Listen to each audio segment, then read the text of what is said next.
sejam todos bem-vindos ao nosso segundo episódio de Conversas Sem Fronteiras. Eu sei que você assistiu o nosso último vídeo, que foi fantástico, e hoje nós trazemos um tema super especial com convidados também super especiais. Eu quero desejar as boas-vindas à nossa convidada Moira e ao Sr. João, que estarão conosco ao longo desta conversa. E hoje também trazemos um tema super importante que infelizmente tem sido um tabu dentro das nossas comunidades cristãs. Hoje vamos falar de saúde mental. E durante este tempo eu espero que você seja edificado, compartilhe o vídeo e assista com os demais, tá bem? Então, peço para que se apresentem, Sr. João, Moira, que são os meus convidados de hoje, antes de nós entrarmos para o nosso tema do dia. Olá. É preciso reconhecer que este é um tema bastante delicado. Verdade. A abordagem que pelo menos eu irei fazer é uma abordagem muito baseada no senso comum, porque este é um tema interessantíssimo para um médico, seria interessantíssimo eventualmente até mesmo para um pastor. No entanto, eu acho que também é interessante trazer aquilo que é a visão de senso comum de alguém que crente, que frequenta, portanto, todos os bastidores, posso assim dizer, da nossa igreja e consegue, portanto, perceber como é que este tema é tratado. Mas é de facto um tema bastante desafiante e eu espero que Deus nos oriente nesta conversa. Amém. Olá. Bem, dizer obrigado pela oportunidade de cá estar, de poder partilhar aquilo que é o meu ponto de vista em relação ao tema de hoje. Espero que vocês se divirtam durante o processo. E é isso aí, nós vamos conversar, nos divertir, rir um bocado, mas queremos trazer a consciência a cada um de vocês que esta é uma realidade. Parece que não, e muitas vezes nós ouvimos coisas como vai orar, talvez esteja em pecado, isto não é nada, um cliente não pode entrar em depressão, não pode ter um esgotamento emocional, mas nós queremos trazer à tona esta realidade que faz parte da igreja e queremos que a igreja também entenda que é muito importante não só abordar este tipo de temas, mas trazer soluções para termos uma igreja saudável e equilibrada. Então, como ponto de partida, eu gostaria de ouvir do vosso ponto de vista o que seria saúde mental. Quando nós falamos deste tema, nós também estamos a falar sobre emoções. Como é que nós podemos olhar para essa definição de saúde mental e se somos ou não seres racionais, olhando para esta questão de saúde mental? Talvez eu me atreveça a responder dizendo que saúde engloba saúde física, saúde mental, saúde espiritual. O equilíbrio, de facto, dá-nos essa sensação de saúde. Uma pessoa que tenha uma boa saúde mental, mas uma fraca saúde física, ressente-se da diferença. Portanto, eu penso que o ponto de partida é mesmo esse, é tentar encontrar este equilíbrio, não obstante que existem pessoas doentes, sim, mas que conseguem também, no meio da doença, encontrar esperança e isso, portanto, lhes remete a uma situação de equilíbrio, o tal equilíbrio que há bocado estávamos a falar. Portanto, a resposta que eu diria numa única palavra é essa, encontrar o equilíbrio. Sim. Pois, com certeza, eu concordo extremamente com a sua abordagem, João, pelo fato de nós percebermos que tudo na vida é questão de equilíbrio. Se nós prestarmos atenção no ambiente em que nós vivemos, se não temos todas as condições preparadas para nós podermos estar lá a usufruir do lugar, nós não vamos encontrar, não vamos estar em paz, não vamos estar saudáveis. Por exemplo, quando alguém está numa cozinha, espera ver uma geleira, uma faca, pratos, copos, que é para poder servir-se daquilo que a cozinha oferece. Uma cozinha, por exemplo, sem fogão, fica um pouco estranha, né? Então é assim também com a nossa saúde emocional, saúde mental. Nós precisamos de ter inteligência emocional para podermos estar saudáveis, porque como seres humanos nós temos várias emoções e estas emoções levam-nos a apresentar comportamentos que são referentes àquele fator principal que foi a emoção. Nós sentimos e manifestamos aquilo que nós sentimos. Agora, imagina, se nós estamos num caos na nossa cabeça, tudo à nossa volta vai ficar afetado por este caos que está na nossa cabeça. Estamos com raiva. Nós vamos manifestar essa raiva na nossa forma de falar, na nossa forma de comportar-se. Isso vai afetar as pessoas à nossa volta. Por isso é que eu acho que é extremamente pertinente nós estarmos emocionalmente saudáveis e aprendermos como gerir estas emoções.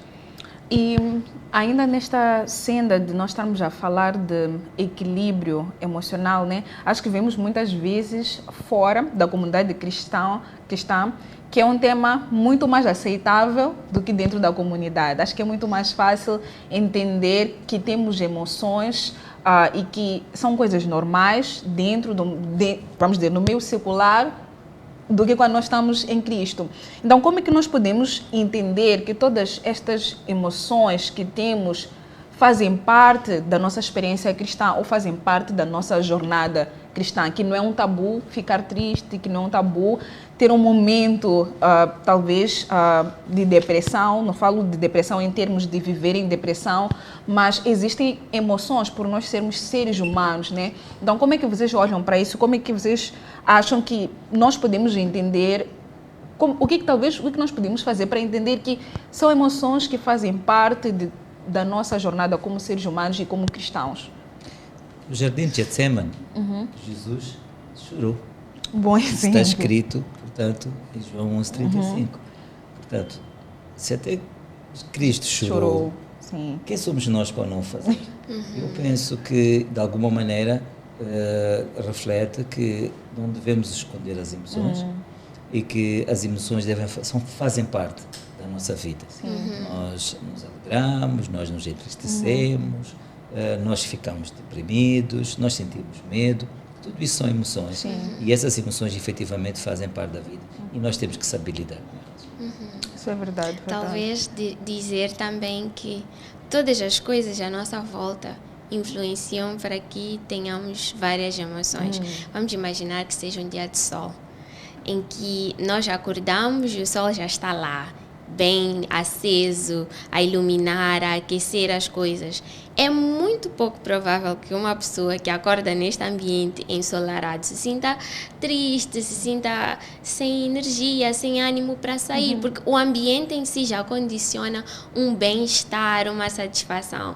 Em contrapartida, um dia de chuva, já temos aquela preguiça, eu vou sair, depois eu vou molhar com chuva. Então, cada um dos cenários fora de nós, corpo, alma, espírito, já condicionam com que nós tenhamos diferentes tipos de emoção. Então, só para dar um pequeno acréscimo à opinião do João, que é muito pertinente. Eu acho isso muito interessante porque o Sr. João trouxe uma referência muito importante, que é de Jesus. E muitas vezes nós nos esquecemos que Jesus foi um homem como nós. Então, ele passou por todas as coisas que nós estamos a passar, que as outras pessoas estão a passar. E não é suposto que nós achemos que devemos ser pessoas sem emoções, ou não devemos mostrar fraquezas, o que é muito pior, ou não devemos partilhar os momentos tristes de sofrimento, de esgotamento que nós temos com as pessoas que estão ao nosso redor. E isso me lembra muito algumas frases que nós, pelo menos eu já ouvi, não sei do vosso lado, em que alguém passa por alguma situação, ou em particular já passei por uma situação em que estamos numa conversa e eu lembro que alguém expressou-se da seguinte forma: eu acho que estou esgotado, estou com depressão. E uma outra irmã, ela ficou muito admirada. Como assim estás com depressão? Crente fica com depressão, crente fica esgotado. Então, ainda é uma situação não só de tabu, mas de admiração quando um cristão apresenta-se nesta situação.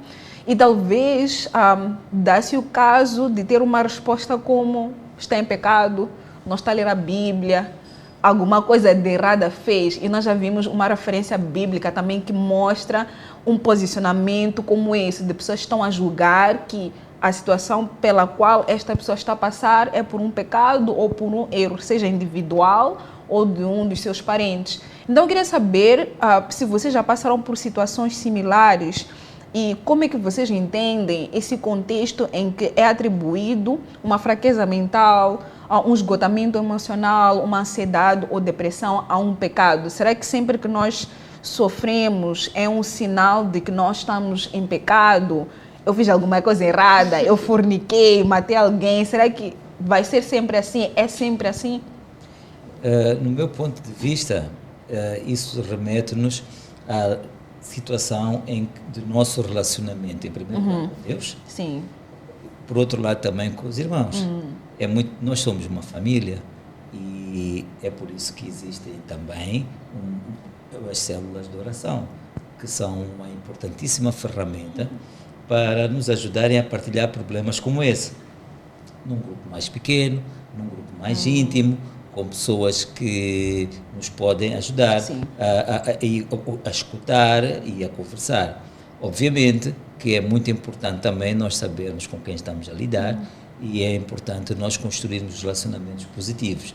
Esses relacionamentos positivos ajudam-nos a abordar este tipo de assunto com um pouco mais de profundidade, ajudam-nos a permitir também transmitirmos aquilo que é o nosso ponto de vista, o nosso sentimento, o nosso bem-estar naquele determinado momento e vice-versa também. Nós também conseguimos partilhar com os demais o sentimento das outras pessoas e aí sim nós conseguimos depois tentar encontrar formas para lidar com situações como essa. Efetivamente que existe, por vezes, muito criticismo nas nossas igrejas. É comum encontrarmos crentes que gostam de opinar, de fazer julgamentos, de fazer juízos de valor, mas normalmente esses juízos de valor são válidos para as outras pessoas. Esses crentes, de regra geral, fazem juízos de valores próprios, né? Exatamente. Mas não há ninguém perfeito, não é possível que esses crentes também não passem por momentos de tribulação. Todos nós passamos por momentos de tribulação. Só que é muito fácil, portanto, para algumas pessoas apontar os erros dos outros, mas por vezes escondem eles próprios também os seus problemas. Eu penso que é um assunto que é dentro da comunidade cristã, dentro da igreja, é muitíssimo fácil lidar com isto, porque existem, portanto, mecanismos dentro da igreja, a começar pelas lideranças, passando pelos diferentes ministérios dentro da igreja, na qual as pessoas podem participar, desde o ensino, passando pelos louvores, passando enfim, inúmeros ministérios dentro da igreja, que de alguma maneira, portanto, já contam com o suporte dos membros desse ministério, por um lado, mas ou departamento, se quisermos chamar, né? Mas por outro lado também depois temos os núcleos de oração, onde também é um núcleo mais restrito, pessoas que se conhecem muito bem, que se visitam umas às outras e que de algum modo nos remetem ao cristianismo primitivo, onde, portanto, partilhamos tudo uns com os outros. Portanto, eu penso que é um tema, de facto, delicado nas igrejas, porque o entendimento não é comum, mas em grupos mais pequenos, eu penso que o tratamento que é dado é muito de maior compreensão, justamente porque o grupo é pequeno. Mas na ótica do Sr. João, acha que, por exemplo, essas fases que nós passamos, vou dizer nós de forma geral, porque cada um de nós passa por estas fases, né? Que é o resultado de um pecado? Não, claro que não. É absurdo, não é? Deus gosta de orientar, sim, senhora, mas ao mesmo tempo Deus não tem a função, portanto, de ser um torturador. Não. Temos que saber lidar em tudo, dai graças, nos bons e nos maus momentos. Nós já temos que saber buscar a presença de Deus em todos os momentos, e até mesmo quando cometemos alguma falha, temos que saber apresentar essa falha perante Ele, temos que saber nos arrepender, e é isso que depois nos salva. Existem inúmeros exemplos na Bíblia que poderíamos citar relacionado com isso. O que é importante é fazer essa introspeção, identificar onde é que eventualmente nós tenhamos falhado e, tendo nós falhado, buscar a presença de Deus para que esse assunto possa ser corrigido. Ninguém é perfeito, todos falhamos. Sim. Na sua ótica, Moira, acha que o sofrimento, o esgotamento, a depressão, a ansiedade ou todos os outros aspectos relacionados à saúde mental são resultados do pecado? Bem, um não gigante. Porque nós somos seres emocionais. Tudo que se manifesta no nosso corpo é resultado de uma emoção. Talvez dizer que o fato de as pessoas dentro do corpo de Cristo não estarem muito familiarizados com a questão das doenças ou dos transtornos emocionais pode ter sido influenciado por questões culturais, porque se nós formos a ver, os nossos pais, os nossos avós nunca tiveram acesso ou melhor, nunca puderam dizer eu estou com depressão ou eu sofro de ansiedade, porque as condições nas quais eles viviam anteriormente não propiciavam para que estas situações acontecessem. Então, nós vivemos hoje num mundo em que a rede social é o que mais domina o nosso dia. Vamos ver jovens, adolescentes, até gente adulta, o tempo todo no celular, e estamos expostos a muita coisa. Um diz isto, o outro diz aquilo, e que estas coisas vêm dentro daquilo que nós começamos a analisar, aquilo que nós temos, aquilo que nós não temos, vamos nos comparando com um, querendo ser como o outro, e isto vai criando, vai propiciando com que as nossas emoções sejam baralhadas e, consequentemente, vamos tendo ansiedades, depressão e estas outras, né? Estes outros aspectos da saúde mental. E é preciso também acrescentar o stress do dia a dia. Exatamente. Nós vivemos num mundo em que nós temos que correr para poder trabalhar, nós temos que correr para poder encontrar, portanto, alternativas àquilo que é o custo de vida. Tudo isso aí sim, são desafios que muito bem foi dito, né? São desafios que nos são impostos e com os quais nós temos que saber lidar, nós temos que pagar as nossas contas, e isso por si só já é um enormíssimo desafio.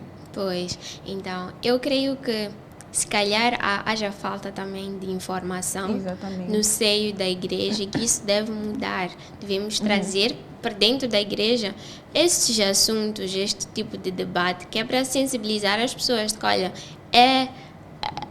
o fato de uma pessoa estar com depressão não quer dizer que ela está em pecado. Quer dizer que ela é um ser que é composto por diferentes esferas de corpo, alma, espírito, e que sente aquilo que acontece à sua volta e automaticamente vai se refletir. Eu tive uma situação em que eu fiquei alguns domingos sem ir à igreja, e no domingo em que eu fui, alguém perguntou para mim: irmã, andas muito desaparecida, estás desviada? Eu olhei para a pessoa, sorri e não consegui nem dar uma resposta para ela, porque creio que primeiro, antes de nós julgarmos, temos que perguntar o que é que se passa, o que é que aconteceu.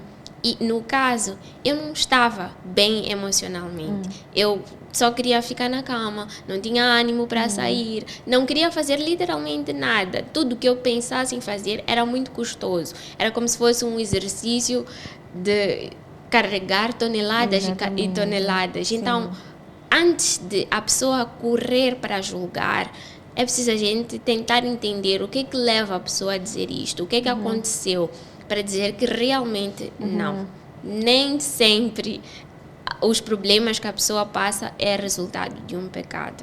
Eu achei isso que tu disseste muito interessante, porque já é um alerta vermelho, quando o servir torna-se um peso. E nós muitas vezes corremos para o julgamento e não nos aproximamos à pessoa, não procuramos saber se está tudo bem, se alguma coisa está a acontecer, e já temos algo concebido. Ela está assim porque está desviada, ou porque não pode ter depressão. E isso é muito interessante porque até nos esquecemos que nós temos referências bíblicas sobre isso. Pois. Nós conseguimos ver na história de Jó uma situação de sofrimento, não porque ele pecou, mas existe uma situação de sofrimento. E eu acho que é muito importante nós nos lembrarmos das referências bíblicas nesses momentos também. Com certeza. Não só nos momentos bons, mas também para tentarmos analisar o contexto da situação daquele irmão ou daquela irmã para podermos direcioná-los ao lugar correto. E como nós estamos aqui a conversar, quando nós passamos por estes momentos, eu creio que cada um de nós aqui já passou por estes momentos, já estamos em um estado de isolamento, não queremos falar com ninguém, estamos sempre a chorar. E, literalmente, o servir a Deus, servir a congregação, torna-se um peso. Então, pela vossa experiência, por aquilo que vocês veem ao redor, como é que, geralmente, os cristãos que estão a passar por estes momentos de esgotamento, de depressão, como é que eles arranjam um escape? Porque muitas vezes nós entramos em estado de isolamento. Em vez de nos aproximarmos de Deus, nós nos afastamos de Deus. E a Moira falou agora de uma coisa muito interessante, redes sociais. Então, quais são estes meios de fuga que vocês conseguem ver, pela qual essas pessoas acabam usando como alternativa de desestressar, ter algum alívio? Quais são alguns desses aspectos que nós podemos notar?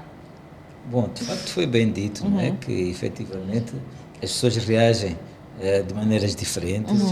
No caso da Moira, dava-lhe para dormir e isolar-se dessa forma.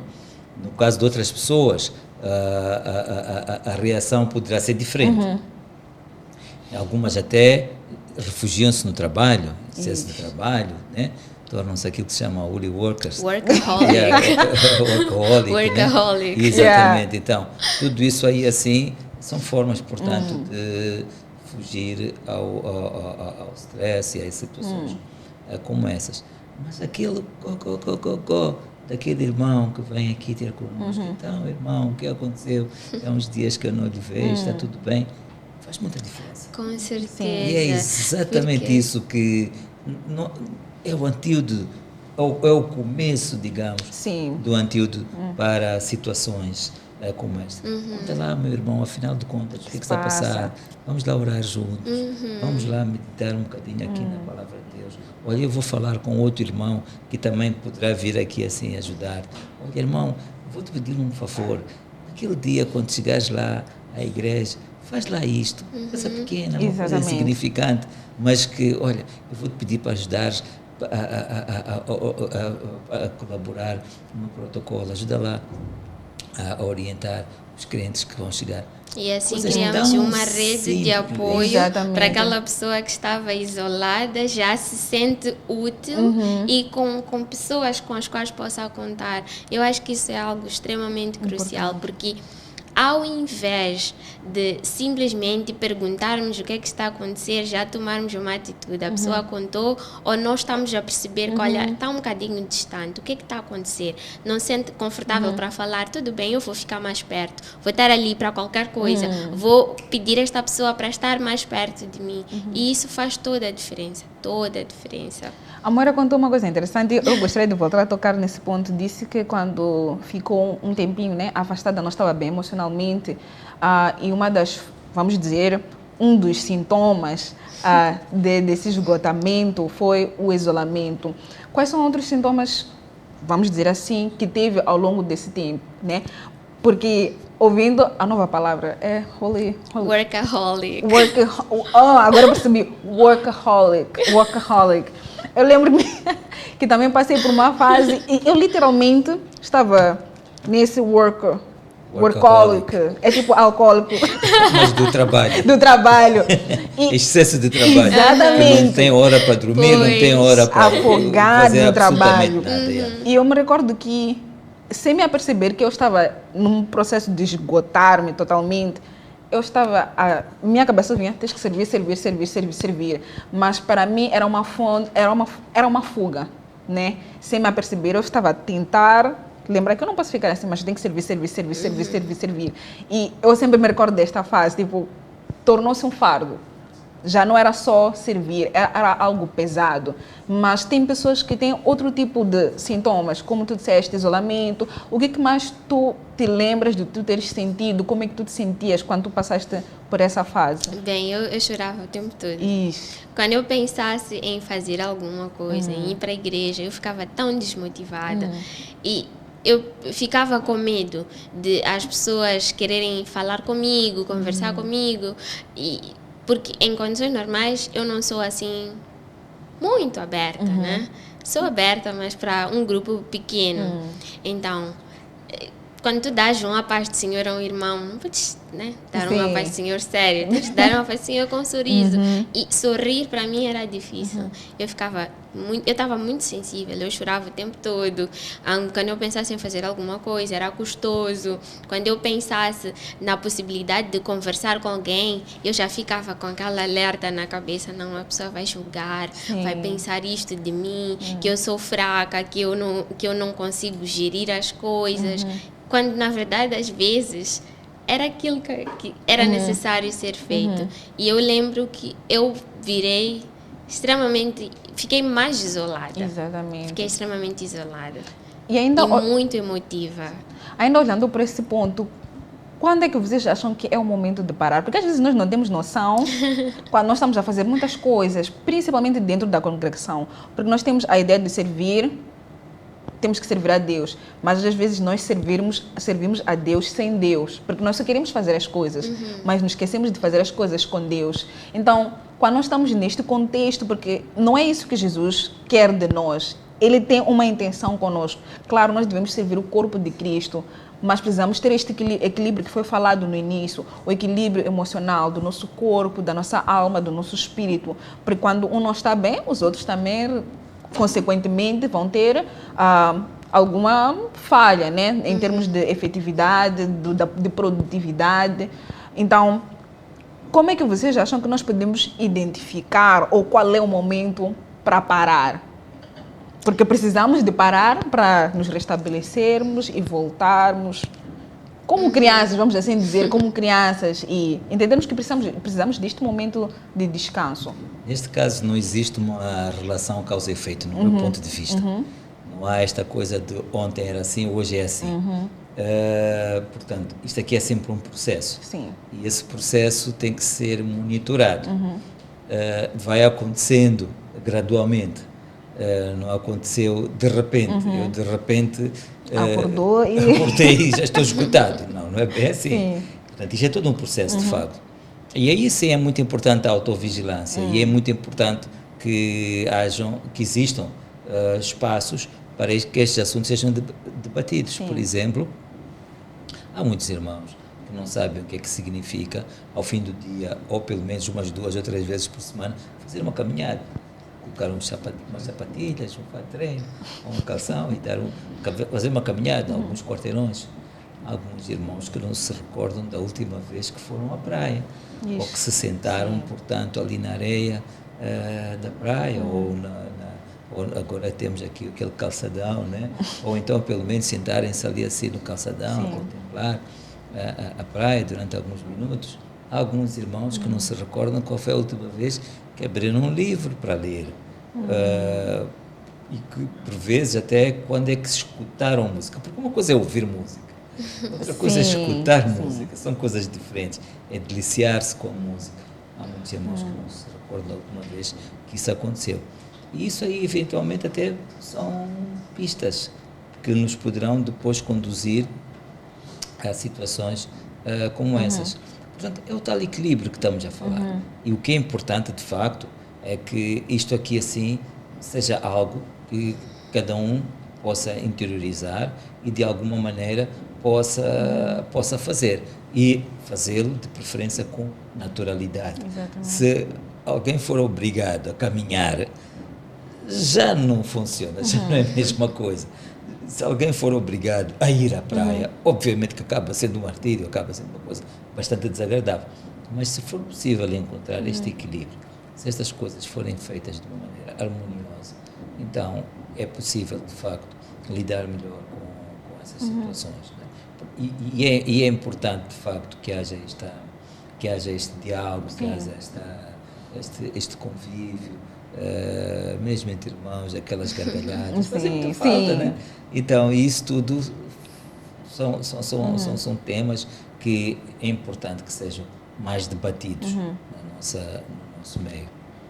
Eu creio que, primeiro, né, para nós sabermos qual é o momento de interromper, de dar uma pausa, de parar, é preciso a gente se conhecer. Exatamente. O autoconhecimento é transformador, é algo que liberta-nos das nossas crenças anteriores, que se calhar não nos beneficiam. Então, é bom que a gente esteja apto para servir, mas é bom também que a gente saiba o momento certo de parar. E para saber o momento certo de parar, é preciso tu sentires, olha, como é que eu me sinto?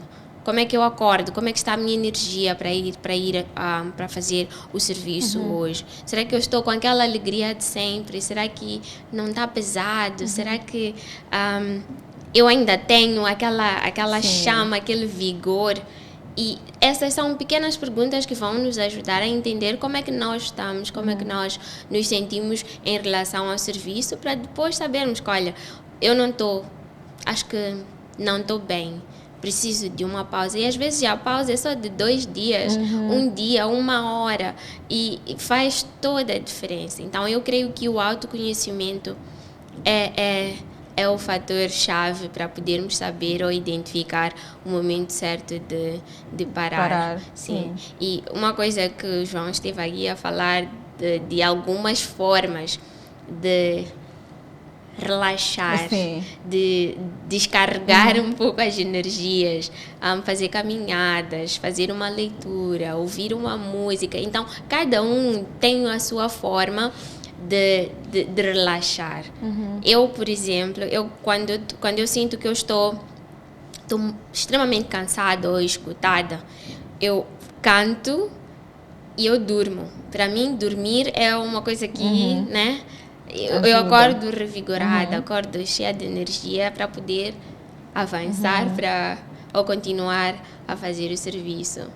Isso é muito interessante e me recorda muito de uma história bem conhecida por todos nós, que é da Maria e Marta. Ou temos uma posição, um extremo, neste caso, em que eu estou a ser Marta, ou as pessoas estão a ser Marta e tudo o que querem fazer é servir.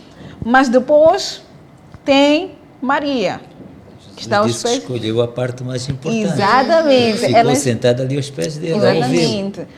Mas algo muito interessante, né, que eu venho percebendo é que em tudo isso nós precisamos encontrar este equilíbrio entre ser Marta e Maria. Como é que nós podemos fazer isso? Não só estar a servir, mas entender, né, claro, vocês já tocaram em alguns pontos, entender que é necessário ter esse momento de descanso aos pés de Jesus. É necessário ter esse refrigério, porque mesmo Jesus, em todo aquele processo de ministério, ele sempre tirava o tempo, né? Com certeza. E sempre saía. Exatamente. E tem uma passagem que fala que no meio da tempestade, Jesus estava lá no barco a dormir. Tanto que os discípulos ficaram espantados. Mas não tens não pena te de dá? Não estás preocupado Pois connosco. nós estamos aqui no meio da tempestade e tu estás aí a descansar. Não interessa que morramos, que possamos então, morrer.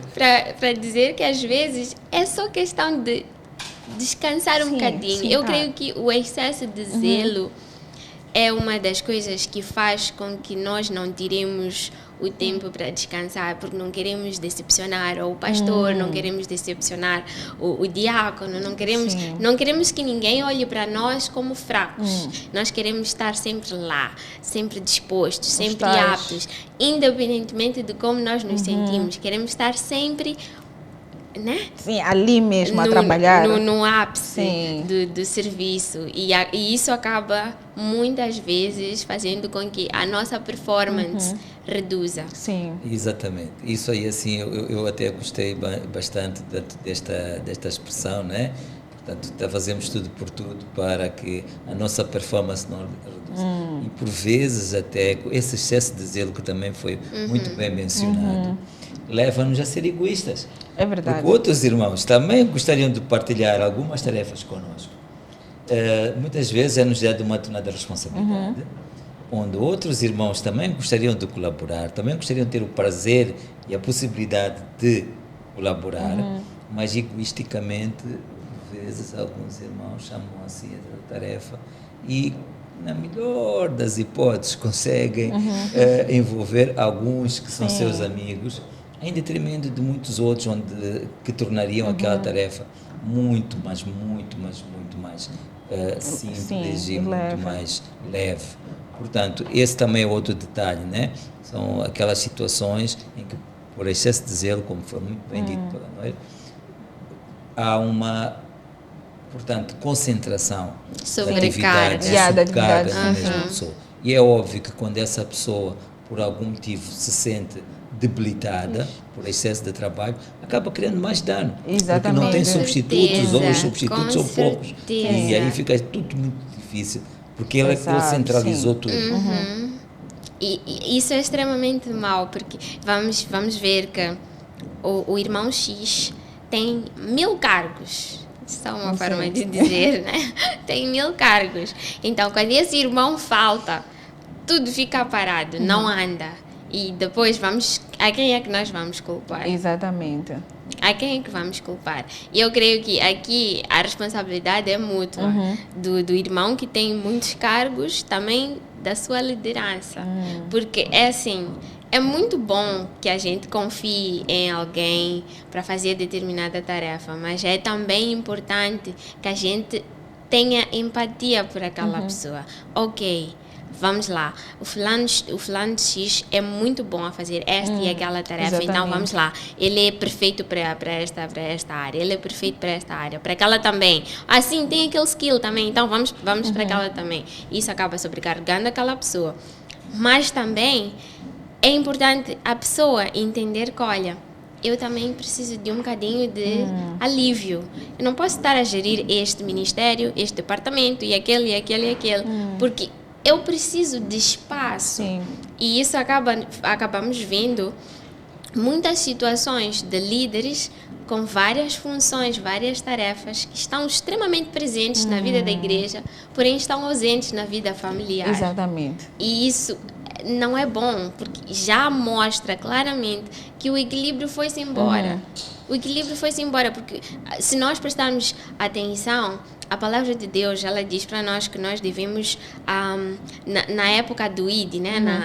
No momento do ID, nós devemos partilhar aqui, na nossa jurisdição, irmos para a área vizinha e expandirmos. Não diz que nós temos que começar de fora para dentro. Exatamente. Então, se nós não conseguimos tomar conta da nossa área de jurisdição e queremos simplesmente tomar conta da área externa, quem é que vai cuidar desta área?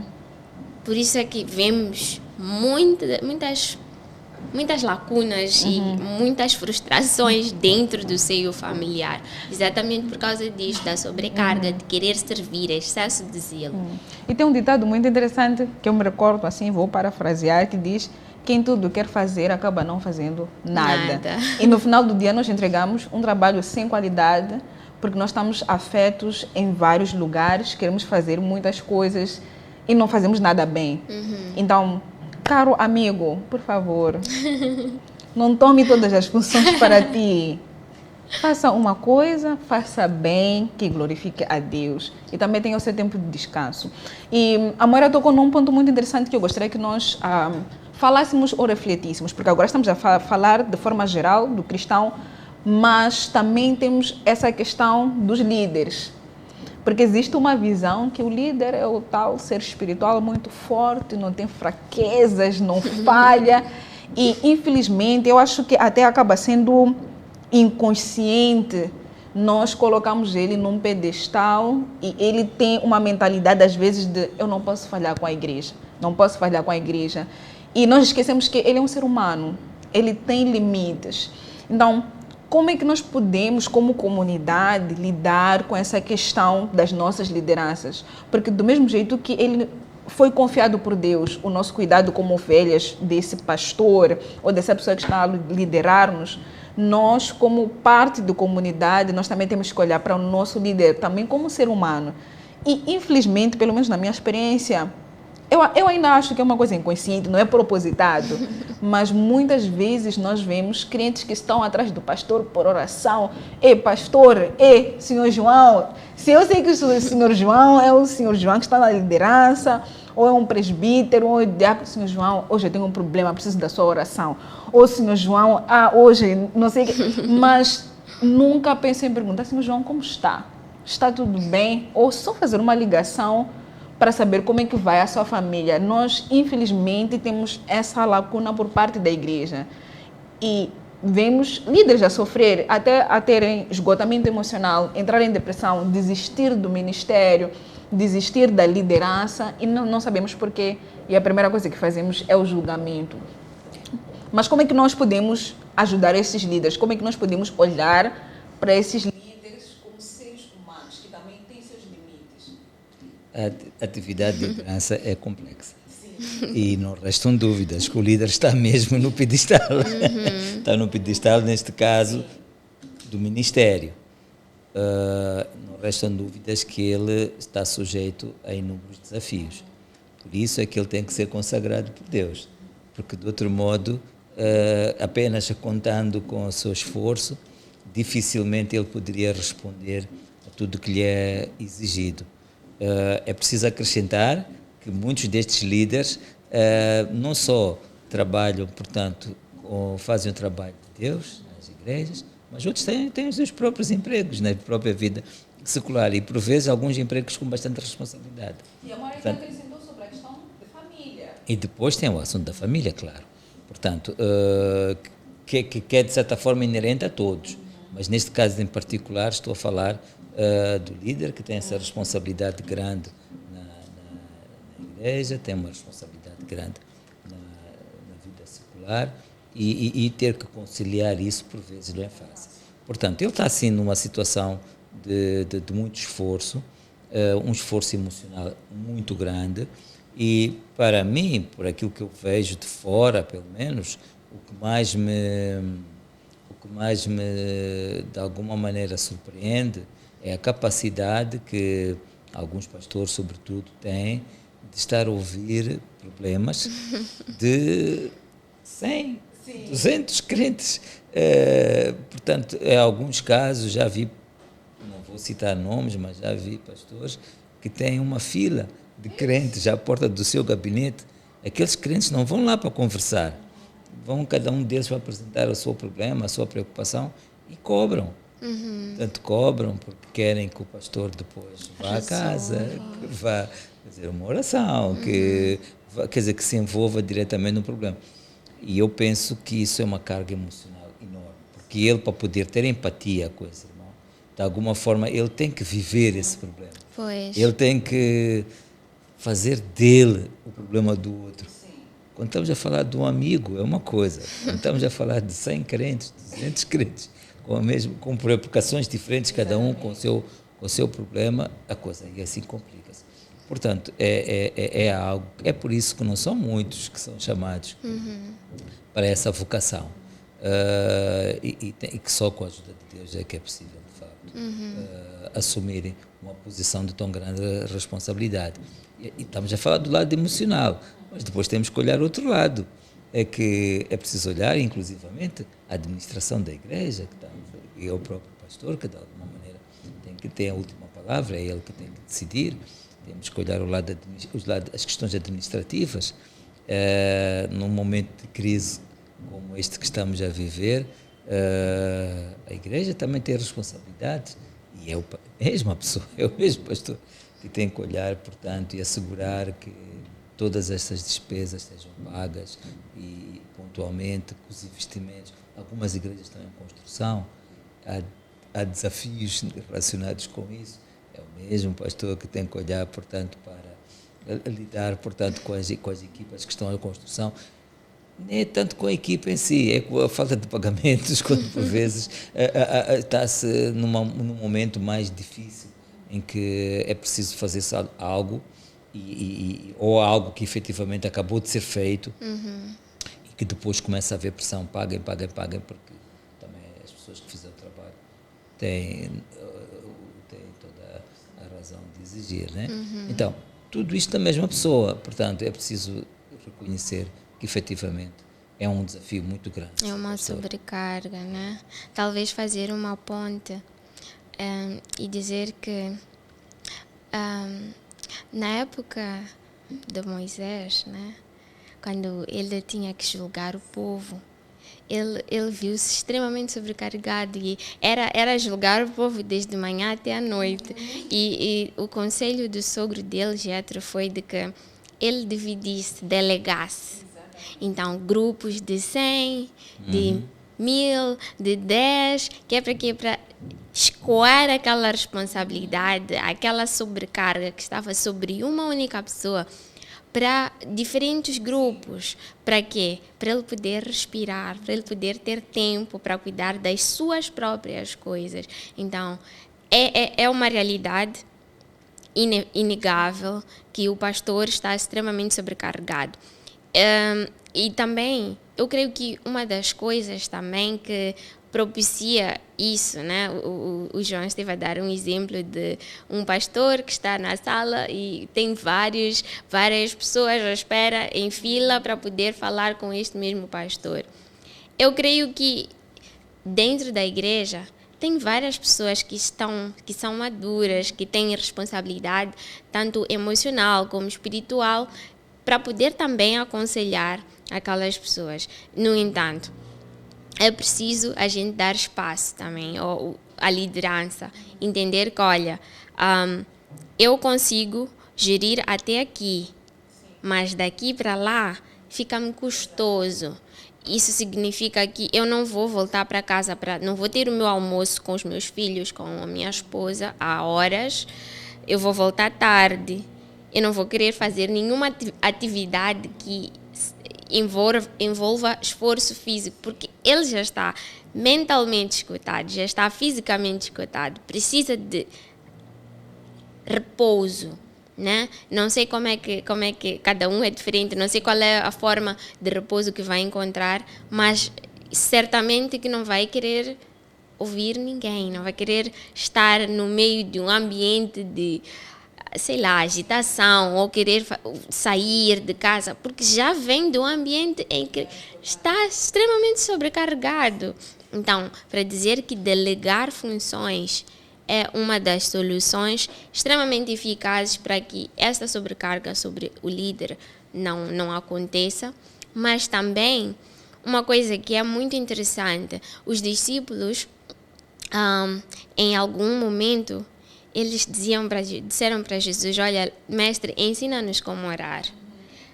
O que falta, ou uma lacuna que existe nas igrejas, é esta questão de ensinar a igreja, a comunidade, como orar.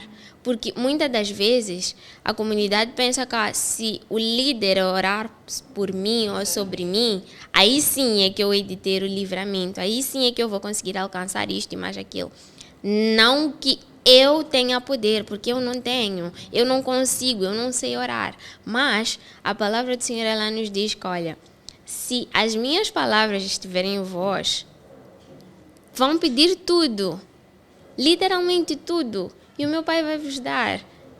Simplesmente nós temos que estar ali, temos que entender, temos que ensinar. O líder tem que ensinar, olha, nem tudo vocês precisam vir até a liderança. Vocês têm condições de orar pelas vossas vidas e o milagre acontecer. Vocês também podem. A oração não é só do líder, a oração é de todos. Por isso é que a igreja disse que é cada indivíduo que está dentro daquele lugar. Não é aquele grupo todo. Igreja sou eu. Então, se eu sou igreja, eu também posso orar. Eu posso também buscar a presença de Deus e ouvir respostas. Não é só para o líder, não é só para o pastor. Mas temos que ser também justos com os pastores.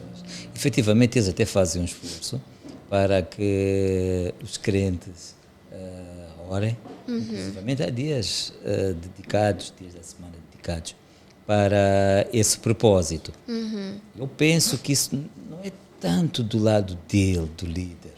Eu acho que tem muito mais a ver com a atitude do próprio crente, ou com a insegurança do próprio crente. Porque eu acho que há muito esforço, quanto a mim, eu acho que há muito esforço nas igrejas, do modo geral, para que os crentes se envolvam em atividades de oração, e há um incentivo muito grande para que isso seja feito.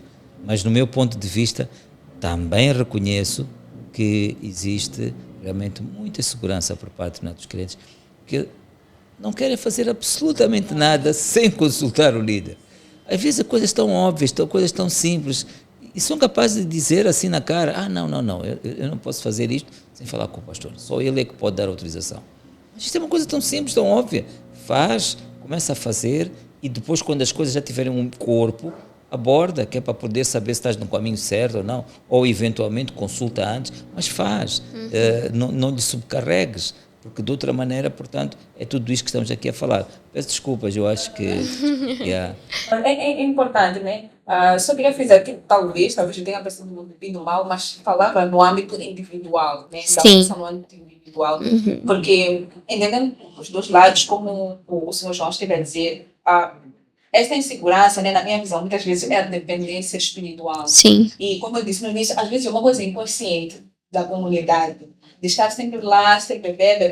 Exactly. Precisa crescer e não depender mais do pastor ou de qualquer outro líder que esteja ali, porque nós somos chamados a ser discípulos, mas também fazer discípulos. Multiplicar. Então, não haverá multiplicação se eu não estou pronto para fazer isso. E Jesus fez isso. Jesus esteve lá, ensinou, mostrou como exemplo. Depois confiou e enviou. Então, é um processo que o próprio Jesus nos ensina que devemos fazer, e nós só precisamos verificar, né? E uma coisa muito interessante que a Moira falou é a questão também da transparência e sinceridade. Porque eu acho que, e só linkando ainda a questão da oração, Jesus sabe, Deus sabe que nós estamos cansados, mas nós temos um relacionamento com Deus e Ele também precisa ouvir que nós estamos cansados. E Ele não vai ficar chateado de ouvir de nós: estou cansado, porque Ele já prometeu um recurso para nós. Com certeza, senão... Precisamos, não só como líder, mas como igreja, entender que se eu tenho um relacionamento com Jesus, Jesus não está longe. Tenho um relacionamento com o Espírito Santo, por que eu não posso ser transparente com ele? Eu consigo ser com o Sr. João, que é meu amigo, põe uma coisa. Aí está. E é muito caricata essa situação. E se nós temos que entender, né? Aquilo que tu estavas a dizer, que eu preciso me abrir com Deus, eu preciso conversar com Ele. Olha, Senhor, eu estou cansada. Hoje eu estou, meu dia não correu bem, eu estou exausta, na verdade. Porque aconteceu isto no trabalho, porque aconteceu isto na igreja, eu tive um pequeno desentendimento com um irmão ou com outra pessoa, então isso me deixa frustrado, irritado, não sei o quê, porque é só nele onde nós vamos encontrar refrigério. E a palavra, ela nos diz que no mundo nós teremos aflições, que precisamos de ter bom ânimo. Ainda diz mais: vinde a mim, todos vós que estáis cansados e oprimidos, e eu vos aliviarei. Porque é um fato que nós vamos estar no mundo, vamos ter aflições, mas também temos a esperança de um Deus que nos chama para perto, para poder nos aliviar dessa carga, tirar o fardo de nós e nos dar um que é mais leve.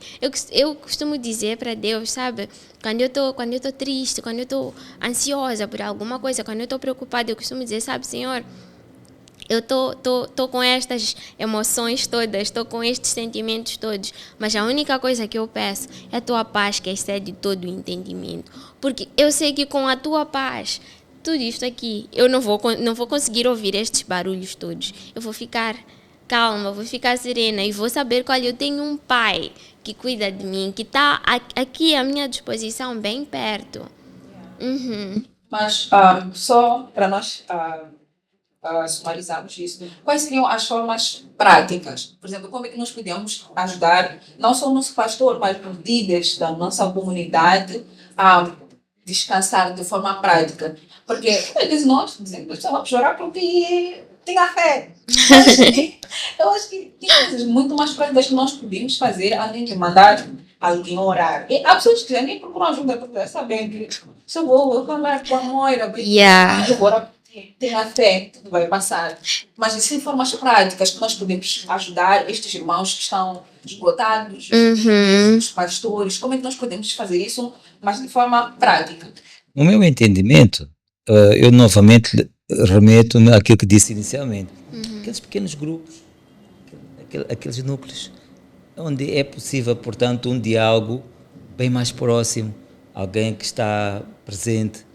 Porque essa pessoa que está presente, que está próxima, que tem a possibilidade de nos ouvir, essa pessoa, obviamente, que também terá a possibilidade de viver esse problema.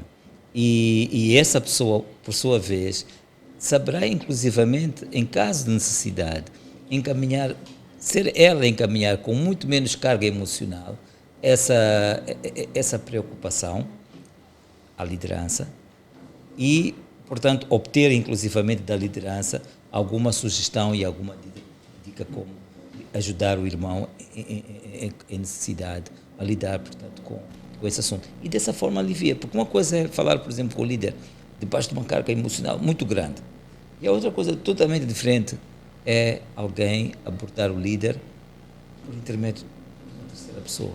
É uma abordagem completamente diferente, porque aqui fica uma conversa. E os dois até pode se tornar até inclusivamente uma conversa prazerosa, em que o líder inclusivamente tem a possibilidade de divagar, de ver vários cenários, etc. Coisa agradável para o próprio líder.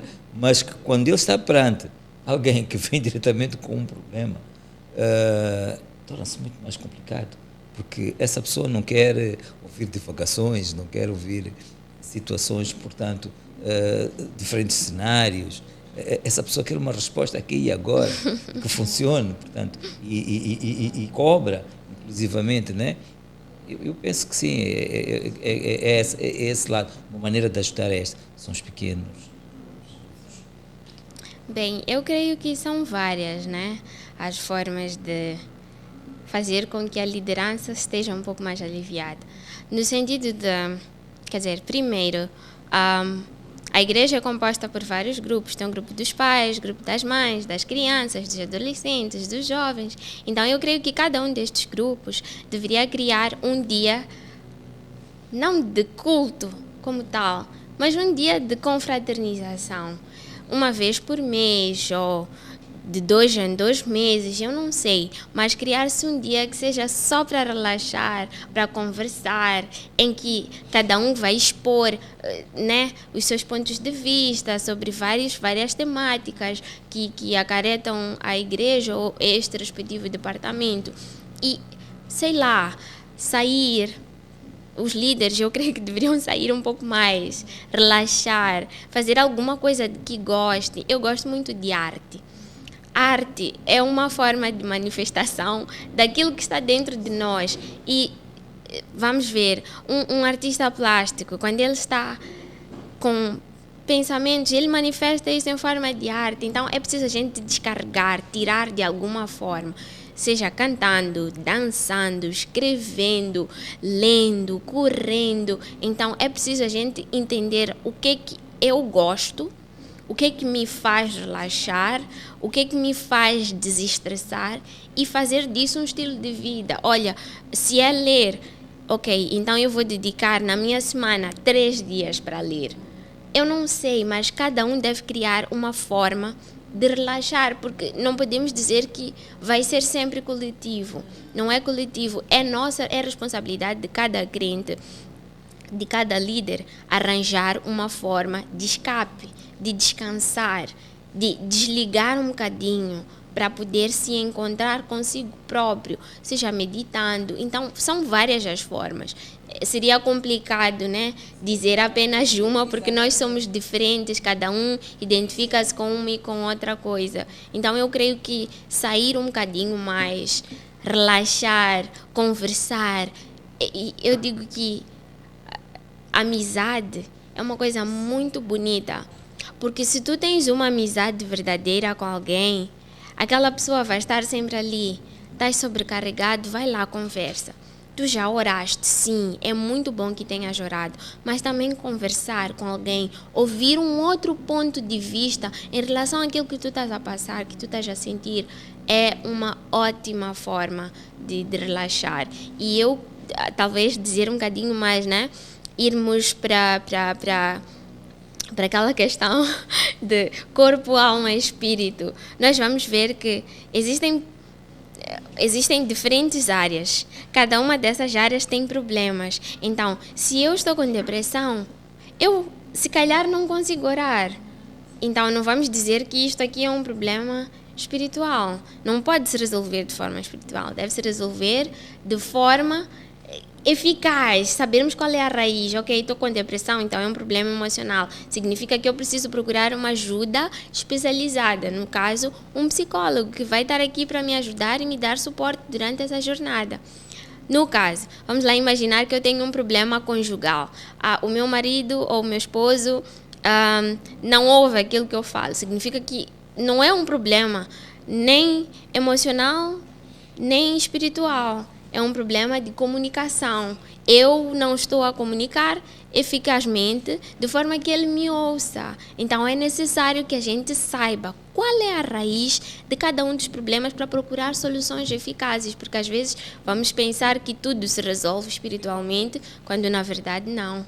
Às vezes é muito interessante. Muito interessante. Muitas vezes as coisas desagam no espiritual. Eu acho que foram apresentados aqui pontos muito importantes para você fazer exercícios físicos, canto. Eu, por exemplo, gosto muito de escutar música. E assistir bom de comédia. Para mim, uma coisa dos amigos. São formas que nós podemos encontrar para descansar, revitalizar a mente. E muitas vezes nós nos esquecemos destas pequenas coisas que podem nos ajudar muito quando nós estamos sobrecarregados, quando nós estamos cansados. Não só em termos coletivos, como a Moira disse, mas também individualmente. Tem que ser algo que nós temos que cultivar, porque nem sempre estaremos ali na comunidade, né? Então é muito importante pensarmos desta forma, não só vamos estar na igreja, orar. É bom, como disseste, é muito bom, nós precisamos de orar, mas talvez ajude naquele momento que não seja oração. E isso me fez recordar exatamente essa frase. Quando eu estava no meu momento de burnout, esgotamento emocional, no pico mesmo, eu lembro que o meu líder me disse: o teu problema não é espiritual, o teu problema é cansaço emocional, não é espiritual. Porque na minha cabeça eu ficava: eu não consigo, por que eu não consigo? E acho que é necessário sempre nos lembrarmos disso, que nem sempre é espiritual. Falamos da alma, do corpo e do espírito. Então é necessário também essa questão do autoconhecimento que tu falaste no início. Nos autoconhecermos, sabermos, ok, eu sou assim, mas quando isso acontece é porque eu não estou bem, o meu corpo reage dessa forma. Então são aspectos muito importantes que nós temos que ter em conta quando nós estamos a avaliar o nosso estado emocional, a nossa saúde mental, né? Então, já estamos quase no final do nosso episódio. Já!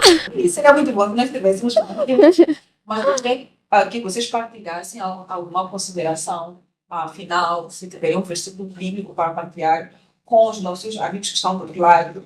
E só para esclarecer, nós não estamos a falar só de pastores, só de líderes, estamos a falar de toda a comunidade cristã, porque nós sabemos que é um problema que não afeta só os líderes, mas nós como membros do corpo de Cristo, que nós entendamos isso de forma geral, né, que é um problema que todos nós podemos passar e precisa ser resolvido a nível de liderança, mas também a nível de comunidade. Como olhamos para a liderança, mas também como a liderança olha para a comunidade. Uma questão de educação, como vocês vão gostar muito. Educação, é uma questão de educação também. Então, gostaria de deixar assim, últimas considerações para os nossos amigos que estão a ver-nos, que estão a ouvir sobre este tema hoje.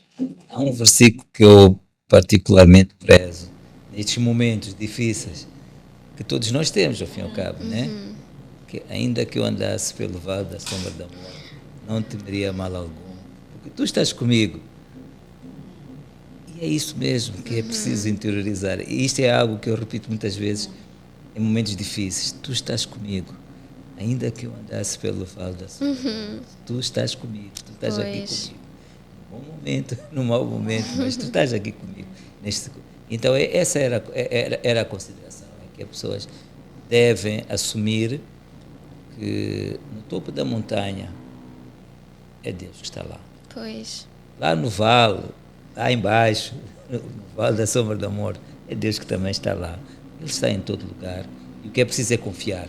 Aquilo que muito bem foi dito sobre Cristo e os discípulos no mar da Galileia. Então, Senhor, não te apraz que não possamos morrer. Ele estava a dormir. E eles ali totalmente desesperados, Atônitos. esquecendo que Ele estava com eles, né? Esquecendo que Cristo estava com eles. E é isso que é preciso, de facto, ter presente, que ainda que eu ande no vale da sombra da morte, não temerei a mal algum, porque tu estás comigo.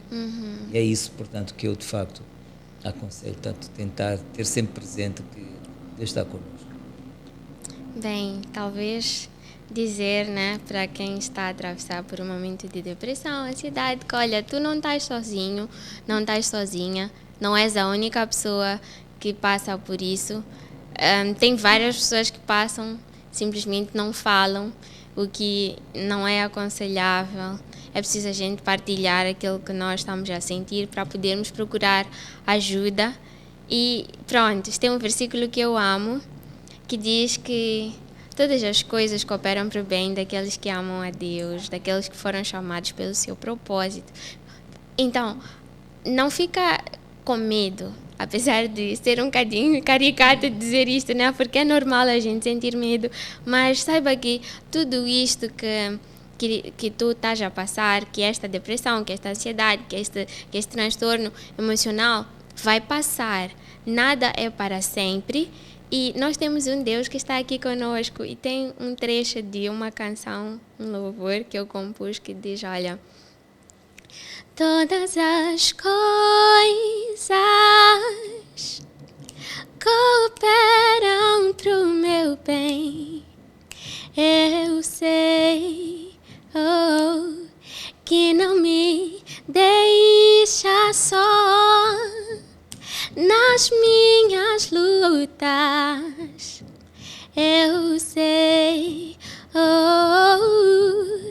que ainda que o inimigo se levante, ele se levanta para cair.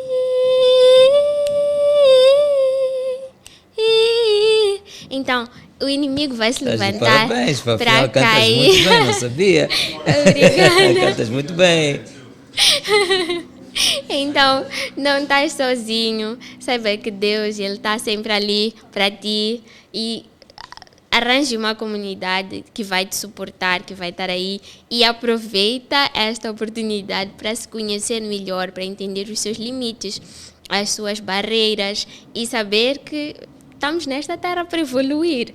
Então, se a depressão chegou, é uma forma, é uma oportunidade que Deus está a dar de levarmos as coisas para um outro nível, para sermos uma pessoa melhor. Ok, se sou um workaholic, significa que eu tenho que maneirar um pouco. Se eu não sei qual é a tua realidade, mas saiba que é uma oportunidade que Deus dá para algo novo acontecer.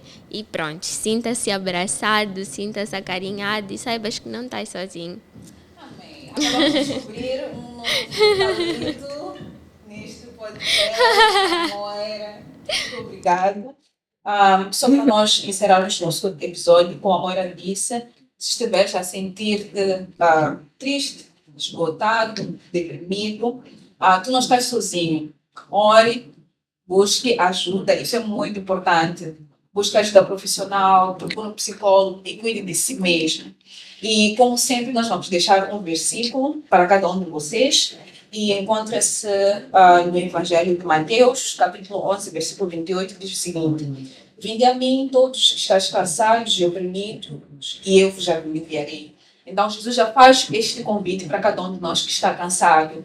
Ele diz que o fardo dele é leve e suave. Então, vamos trocar os nossos fardos. Vamos colocar aos pés de Jesus e vamos correr para Ele, porque está à espera, né? Para aliviar-nos, para restaurar-nos, né? Sejam todos abençoados por este podcast. Muito obrigado, Moira. Muito obrigado, senhor. Foi um prazer. O prazer foi todo nosso. O tempo passou rápido.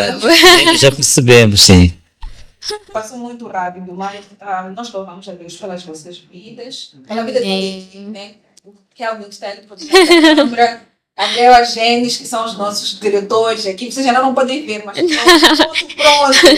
Poderão ver. Então, queremos louvar a Deus por estas vidas que estão dispostas a servir. Amém. E queremos que todos vocês sejam edificados. Então, não se esqueçam de compartilhar, não se esqueçam de colocar um like no vídeo. Subscrevam-se.